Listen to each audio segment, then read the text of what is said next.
Marcos capítulo 16 está escrito assim: E passado o sábado, Maria Madalena e Maria mãe de Tiago e Salomé compraram aromas para irem ungí-lo. E no primeiro dia da semana foram ao sepulcro de manhã cedo, ao nascer do sol. E diziam umas às outras: Quem nos revolverá a pedra da porta do sepulcro? E olhando viram que já a pedra estava revolvida, e era ela muito grande. E entrando no sepulcro, viram um mancebo assentado à direita, vestido de uma roupa comprida, branca, e ficaram espantadas. Porém ele disse-lhes: Não vos assusteis, buscais a Jesus o Nazareno, que foi crucificado. Ele já ressuscitou, não está aqui. Eis aqui o lugar onde o puseram. Mas ide, dizei a seus discípulos e a Pedro, que ele vai adiante de vós para Galiléia, ali o vereis, como ele vos disse. E saindo elas apressadamente, fugiram do sepulcro, porque estavam possuídas de temor e assombro, e nada diziam a ninguém, porque temiam. O texto que eu li para a nossa meditação nesta noite é um texto lindo, porque ele traz o centro do cristianismo para dentro do nosso coração. Fala da ressurreição de Jesus. O que diferencia Jesus Cristo de todos os outros criadores de religião está exatamente na sua ressurreição. Se você puder hoje visitar a cidade de Meca, onde é hoje o centro de adoração de todos os muçulmanos, você possivelmente encontrará lá a tumba do profeta Maomé. Se você for à França hoje e procurar a tumba de Léon Rivail, ou seja, Allan Kardec, o pai do espiritismo, você vai encontrar a tumba dele lacrada também. Se você pudesse ir até o Oriente Médio e encontrasse a tumba de Siddhartha Gautama, o primeiro Buda, você também encontraria lá uma tumba fechada, e na sua concepção de vida, outras vidas que foram reencarnadas, mas o que morreu, morto está. O cristianismo é diferente por conta disso. É a única religião que tem um atestado dizendo que o seu Cristo, que foi morto, ressuscitou. Eu sou uma testemunha ocular disso. Estive em Israel várias vezes, e em todos os lugares que são santos e muito emocionantes, quer seja no lugar onde Israel atravessou o Mar Vermelho na terra do Egito, quer seja lá no Monte das Oliveiras, onde Jesus teceu o seu mais belo sermão, o Sermão da Montanha, quer seja nas passagens de Betânia, ou nos seus encontros com seus amigos, todos os lugares são lindos e santos, mas não tem nenhum lugar como o jardim da tumba. Quando você entra naquela cratera feita na rocha, e você olha à sua esquerda e encontra um espaço vazio, uma espécie de bancada feita de pedra, porque ali era colocado o corpo, logo depois de ser retirado da cruz. Ali eles preparavam o corpo, banhavam o corpo e o trocavam. Aí você olha para a direita, uma outra pedra, e essa pedra é separada por uma grade, porque segundo os viajantes do mundo e aqueles que cuidam desse ambiente, naquele lugar foi onde o corpo de Jesus foi colocado logo após ser envolvido em uma mortalha. Então colocaram uma grade para que as pessoas, os viajantes, as pessoas que fazem romaria para a Terra Santa, não arrancassem pedaços da pedra e levassem embora. Mas o mais importante não é isso, é que quando você dá meia volta para sair, existe uma porta usada para a noite trancar aquele ambiente, para não ser vilipendiado. E naquela porta tem uma frase escrita em vermelho em inglês: He's not here, but he's rising. Ou seja, ele não está aqui, ele ressuscitou. Esta é a nossa vitória. Este é o centro do cristianismo. Se Jesus não ressuscitasse, teria ele sido mais um dos profetas, teria sido ele mais um líder religioso, teria sido ele mais um pregoeiro, como milhares existiram no tempo dele, mas somente ele ressuscitou.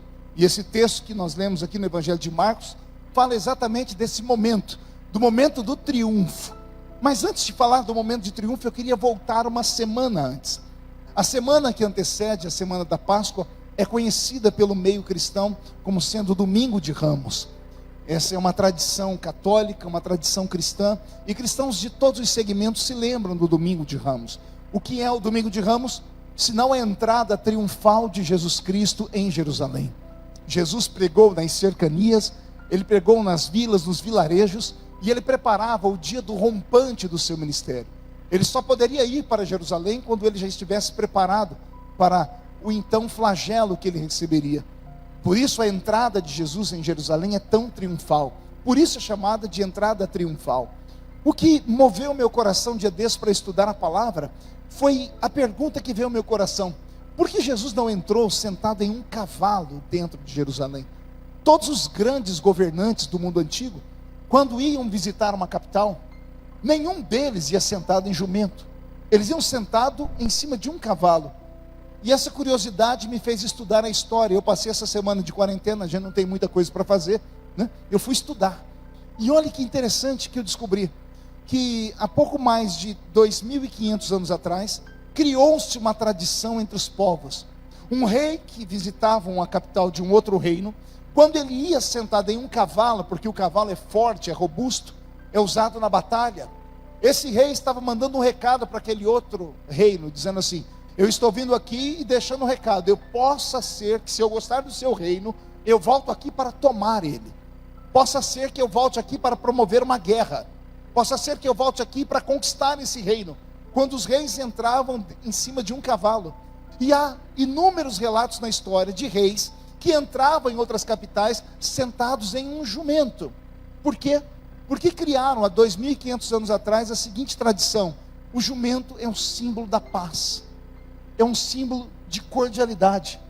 Só que interessante é que a história do jumento estava escrita na Bíblia Sagrada pelo menos quase 1 milênio antes de Jesus Cristo entrar em Jerusalém, antes da tradição ser feita. Porque Jesus, quando pede aos seus discípulos para buscarem um filho de uma jumenta, em que ninguém nunca tinha sentado sobre ele, ele estava citando um texto sagrado muito antigo, mais antigo que as tradições. Isso porque ele é Deus e sabe o passado, o presente e o futuro. Quando ele entra em Jerusalém, ele está mandando um recado: eu não vim sentado em um cavalo porque eu não quero conquistar este reino, conquistar aquilo que já é meu. Eu não vim sentado em um cavalo porque eu não quero guerra, eu vim trazer paz a esse mundo. E é por isso que as pessoas, quando veem Jesus entrar, colocam ramos, colocam roupas, colocam utensílios para que pudessem tocar. Nesse momento, Jesus é alçado então uma figura pública, porque ele pisa não em uma cidade, mas no centro espiritual do planeta Terra. Jerusalém foi, é e será para sempre o centro espiritual do planeta Terra. Quando esta terra terminar, porque o fim do mundo chegará, está escrito na palavra, a Bíblia diz que virão dos céus novos céus e nova terra. E nesta nova terra haverá uma cidade chamada de Nova Jerusalém. Por isso eu disse que ela foi, é e será para sempre a capital espiritual do planeta Terra. Essa entrada de Jesus em Jerusalém mexe com o brio de todos aqueles religiosos que ali estavam. Há uma inversão de valores. As pessoas dizem que quem matou Jesus foram os romanos. Na verdade, os romanos apenas executaram o pedido feito pelos judeus. É triste, as tradições de muitos povos não aceitam isso, os próprios judeus não aceitam isso, mas a verdade é nua e crua. Foram os doutores da lei que se incomodaram com o brilho de Jesus. Foram os doutores da lei que não suportaram as suas palavras de verdade. Foram os doutores da lei que ficaram furiosos quando ele tira um chicote, um azorrague, e sai espancando os cambistas que haviam transformado o templo sagrado de Deus num mero ritual de comércio. Foram os doutores da lei que não suportaram ver Jesus quebrar alguns paradigmas que eles tinham como leis. Por exemplo, quando Jesus cura a mão de um ressecado no dia de sábado, mesmo sendo um milagre, mesmo sendo um ato de misericórdia, mesmo sendo um ato extraordinário, os doutores da lei, os religiosos judeus, eles tinham a coragem, eles tinham a pedância de ir até Jesus e dizer para ele: você não conhece a lei? Você não sabe que no dia de sábado não pode se fazer isso? Que no sábado é sagrado? E Jesus, com toda a sabedoria e eloquência, dizia para eles: ora, se porventura um dos seus jumentos cair em um buraco, se uma ovelha de vocês cair em um buraco no dia de sábado, vocês deixarão este animal lá para morrer? E eles disseram: não, a gente tira eles do buraco. Jesus então diz: se vocês têm misericórdia de um animal, eu também tenho misericórdia deste filho de Abraão. E Jesus então cura a mão do ressecado. Jesus deixa aquela religião que era uma religião de legalismos, uma religião que vivia para ver o que a pessoa era por fora e não por dentro. Domingo passado falamos sobre isso aqui. Falamos sobre um judeu que era um menino, um jovem rico, que era um menino que, educado na lei sagrada, conhecia os mandamentos, mas não tinha certeza de ir para o céu. E eu fiz uma pergunta aqui que deixou muitas pessoas pensando durante a semana: Como pode alguém ser fiel a uma igreja, ser fiel aos mandamentos da igreja e não sentir a salvação dentro de si? A história do jovem rico prova isso. Ele vivia em uma religião que havia perdido contato com Deus. Era apenas uma instituição, era uma mera agremiação religiosa, era apenas um ambiente. Deixa eu dizer para vocês, uma vez eu estava voltando de um voo internacional, quando a aeronave, ela tinha uma revista, e eu abri aquela revista para ler, e ela mostrava os pontos turísticos do mundo, e eu estava indo para Londres. E interessante que dentro da revista, eles colocaram como ponto turístico cemitérios. Como pode um cemitério ser um ponto turístico? Isso mexeu com a minha cabeça. E então eu comecei a ler a reportagem, e a reportagem mostrava alguns mausoléus, alguns templos, algumas capelas que eram feitas por famílias riquíssimas europeias, que quando morriam, tinham dinheiro para construir com mármore um templo. Construíam com mármore e colocavam letras garrafais de bronze na porta, em estilo barroco. Chamavam os maiores artesãos, os artistas do mundo para fazerem aquilo. Ou seja, era uma obra de arte, mas era uma obra de arte dentro do cemitério. E aquela obra de arte, mesmo tendo aparência de igreja, mesmo tendo aparência de templo, recebia um nome. O nome era mausoléu. Por que eu estou dizendo isso? Porque muitas igrejas, muitas religiões se transformaram em meros mausoléus. Elas têm parede, elas têm ar-condicionado, têm som, tem tudo de bom e do melhor, mas a essência do cenáculo, aquele fogo vivo do Espírito, aquela alegria e o barulho de glórias a Deus e aleluia, sumiram desses ambientes. Ou seja, acontecia em Israel, quando Jesus pisou em Jerusalém, a mesma coisa. Eles tinham um templo, o templo era para eles apenas um mero rito, era apenas para eles uma caixinha de joias, era um mero baú do tesouro, mas que não havia mais tesouro dentro dele, porque a essência de Deus, a pureza divina, a graça havia dali desaparecido. E olhe que naquele santuário haviam sacrifícios, sacrifícios de bois, sacrifícios de ovelhas, haviam sacrifícios de incenso, tudo destinado a Deus. Mas a Bíblia diz que Deus já não suportava mais o mau cheiro do sacrifício dos animais, que Deus já não suportava mais os sacrifícios feitos por homens. Um dia Deus gritou com o profeta e falou: avise ao povo que sacrifício não quero, mas eu quero a obediência. Obedecer é melhor do que sacrificar. Israel não entendeu isso. E aí então eles recebem a figura do Deus vivo encarnado. Jesus caminha entre eles, e eles não têm o discernimento de que Ele é o Messias esperado. Não suportam suas palavras, porque eram palavras de vida eterna. Não suportam o jeito que Ele tratava os pedintes de rua, a forma como Ele tratava os pecadores. Deixou aqueles homens irritados, porque eles eram legalistas. A lei dizia: a alma que pecar, esta morrerá. A lei dizia: quem for pego no ato de adultério tem que morrer a pedradas. Aí entra Jesus no cenário. Trazem para ele uma mulher pega no ato de adultério, e perguntam a ele: se o senhor é o doutor da lei, porque a sua roupa te identifica. Essa estola sacerdotal branca fala que o senhor é mestre em Israel. A lei diz que o homem ou a mulher pega no ato de adultério tem que morrer. E o senhor o que diz? E Jesus então quebra completamente a lei daqueles homens, gritando: ora, quem não tem pecado, atire portanto a primeira pedra. Ninguém consegue levantar a pedra. Ainda bem que eles foram honestos consigo mesmo. Ainda bem que aqueles que estavam julgando a mulher tiveram coragem de olhar para dentro de si e falar: o que ele fala faz sentido. Para a população, para o povo, para as ovelhas que aparentemente tinham um pastor, mas que não se conduzia para o aprisco, aquela palavra soou como libertação. Os doutores da lei ficaram enfurecidos com aquilo, porque cada palavra que Jesus dava tirava deles o controle sobre o povo. Cada vez que Jesus atuava e fazia um sinal, quando Jesus senta com um pecador, quando ele vai na casa de Zaqueu, quando ele para discutir, quando ele pega uma criança suja e coloca nos braços, ele dá um nó na cabeça dos doutores da lei que andavam a 10 metros longe do pior pecador. Nem nos enterros os doutores da lei se aproximavam do caixão, porque para eles o caixão era um ato ou o símbolo da imundície. Aí vem um doutor da lei diferente. Vem um doutor da lei que, para perdoar a mulher que está caída, se ajoelha e vai ao nível dela, que para pegar uma criança suja nos braços, como na passagem do jovem rico, ele não olha para suas vestes brancas, ele não olha para aquilo que está por fora, ele demonstra o sentimento que está por dentro. Era para o mundo ter amado, era para os homens terem aplaudido, era para os homens terem entronizado Jesus como o rei. Mas não foi isso que fizeram.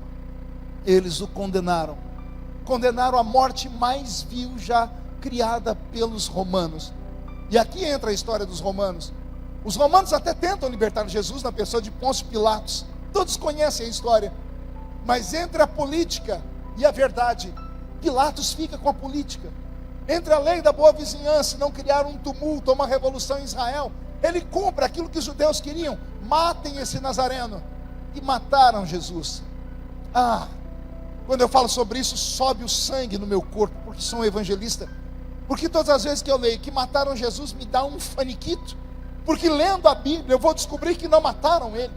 A morte não tinha poder sobre ele. Ele é o dono da vida. Como pode a morte matar um Deus?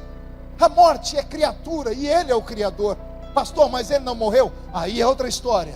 Entre matar e morrer há uma distância. Matar alguém fez isso com ele. Morrer é algo diferente. Jesus Cristo não foi morto por mãos humanas. Ele é o único que escolheu a hora de morrer. Ele foi o único que escolheu o momento exato de sair desse mundo. Porque a Bíblia Sagrada diz que o salário do pecado é a morte, mas o dom gratuito de Deus é a vida eterna. Se aquele que peca morre, aquele que não peca deve viver. Ele nunca pecou. Há uma lei que não pode ser quebrada. Jesus, se não dá um passo à frente naquele dia, ele estaria pendurado na cruz até hoje. Porque a lei de Deus não pode ser quebrada. Só pode morrer aquele que peca, e ele nunca havia pecado. Pastor, e por que ele morreu? Por minha culpa, por sua culpa, pela nossa culpa. Ele trocou de lugar comigo e com você. Ele sabia que não teríamos força nenhuma, que nós não poderíamos nos justificar. Ele sabia que nós nascemos em pecado e morreremos em pecado. Ele sabia que mesmo estando dentro da igreja, continuamos pecadores. A diferença é que somos pecadores redimidos pelo seu sangue. Nós somos pecadores que temos um advogado. Temos um advogado para com o Pai, Jesus Cristo justo. E é Ele quem não nos deixa morrer. Se o salário do pecado é a morte, por que você está vivo? Por que você está vivo, Gustavo? Se o salário do pecado é a morte, por que você que me assiste agora aí pela internet está vivo? Deus mente? A palavra mente? Não. O diabo até queria te matar. As leis até queriam te matar, mas quem é que pode matar? Aquele que ele quer que viva. Quem é que pode tirar da terra? Aquele que ele plantou aqui. Todas as vezes que o diabo te acusa, Jesus se levanta para te defender. Temos um advogado para com o Pai, Jesus Cristo, o justo, o Salvador. E é esse Cristo que vai então se entregar no alto da cruz. Eu repito, ele vai se entregar no alto da cruz. Repito para ficar no seu coração, ele vai se entregar. Ele mesmo disse antes: ninguém toma a minha vida, eu a dou. Eu darei a minha vida por amor a vocês. Ninguém pode tomar aquilo que eu vou dar. Jesus estava na cruz, dois homens, uma à esquerda e outra à direita. Eu sempre brinco desde a época do seminário com essa história. Um dia eu estava estudando, pensei e criei um texto, criei uma forma de interpretação que muita gente usa hoje, pelo mundo inclusive. Eu falei, por que Jesus morreu primeiro do que aqueles dois bandidos? Seria Jesus mais fraco do que eles? Teria Jesus sofrido mais do que eles? Não. Todos os homens que eram crucificados naquela época, eles passavam pelo mesmo sofrimento. A cruz era preparada 5 dias antes. 5 dias antes traçavam o tamanho da pessoa, colocavam uma cruz que era exatamente do tamanho da pessoa, para que não tivessem problemas na hora de fincar os pregos. A cruz era preparada 5 dias antes, e o flagelo começava 5 dias antes. As pessoas tomavam varadas nas costas, levavam sobre si pesos, cusparadas, deixavam essas pessoas sem comer. Todos sofriam iguais. Se todos sofriam iguais, porque somente o homem do meio morre. E eu sempre dizia no seminário, Jesus morreu porque todas as vezes que a morte cruzou o caminho dele, ele fez a morte sair correndo. A morte nunca cruzou o caminho de Jesus e teve vitória. Hoje à tarde eu falava isso numa live para todo o Brasil ouvir. A morte nunca teve vitória quando Jesus estava presente, porque sendo Deus, ele sabe que a morte é um acidente de percurso, e a morte não pode debochar da obra que ele faz. Foi ele que ressuscitou a filha de Jairo, foi ele que ressuscitou o filho da viúva de Naim, foi ele que ressuscitou Lázaro, as 3 vezes que a morte cruzou o seu caminho. Então eu dizia no seminário, se esses 2 mortos que estivessem à esquerda e à direita, ou esses 2 bandidos, se eles morressem antes de Jesus, era morrer e ressuscitar, porque Jesus com certeza iria levantar a cabeça e dizer: ressuscita, porque perto de mim ninguém fica morto, eu vim para vencer a morte, porque a morte é o maior inimigo que a raça humana, que o ser humano tem. Preguei aqui nesse púlpito algumas vezes e falei que a morte é uma doença que não tem cura, é uma doença que quando vem, leva. A única vez que a morte foi bloqueada foi quando o meigo Nazareno passou por aqui, e mesmo assim ele teve que sentir as amarguras, o frio e a angústia da solidão e da morte por 3 dias, porque ele não ressuscita na sexta, ele morre na sexta. Ele não ressuscita no sábado, ele permanece morto no sábado, mas ao domingo pela manhã, aleluia, oh glória, num domingo como esse de hoje, no domingo de Páscoa, há 2000 anos atrás, algumas mulheres estão indo para a tumba, estão indo para embalsamar o corpo dele, estão indo para perfumar o corpo dele, e para surpresa delas, quando estão no meio do caminho, ainda se perguntam: como moveremos a pedra? E quando chegam perto da tumba, a pedra está movida. A Bíblia Sagrada diz que um homem de branco está sentado, e ele então fala com elas: por que procurais entre os mortos aquele que vive? Ele não está mais aqui, ele já ressuscitou. E a ressurreição de Jesus trouxe vida a nós, a sua vida plantou vida em nós. Éramos jambuzeiros bravos e fomos enxertados na oliveira verdadeira. Com Cristo lutamos e esperamos vencer. As pessoas me perguntam: pastor, é fácil?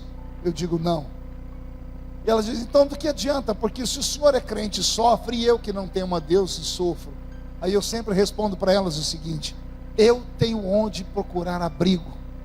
A Bíblia Sagrada diz: quando estiver com um problema, entra no seu quarto, fecha a porta atrás de si e fala com seu pai que está em oculto.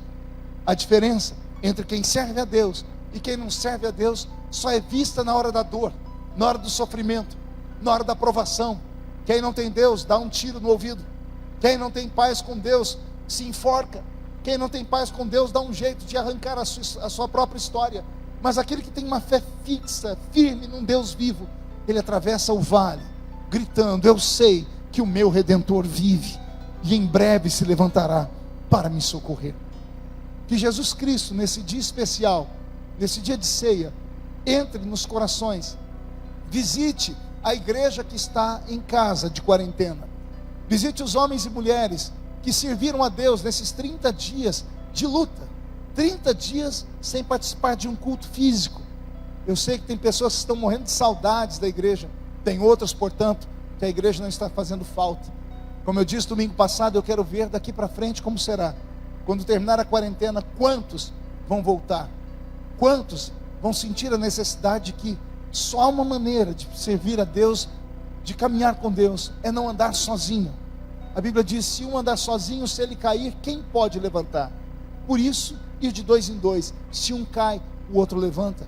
O cristianismo é feito por isso, prevendo Jesus que, se os homens não tivessem o apoio dele, a igreja, os rebanhos ficariam perdidos. Ele institui a ceia: quando vos ajuntais. Ele não diz quando você sentar sozinho, não, ele diz quando vocês estiverem juntos, lembrem da minha morte e da minha ressurreição.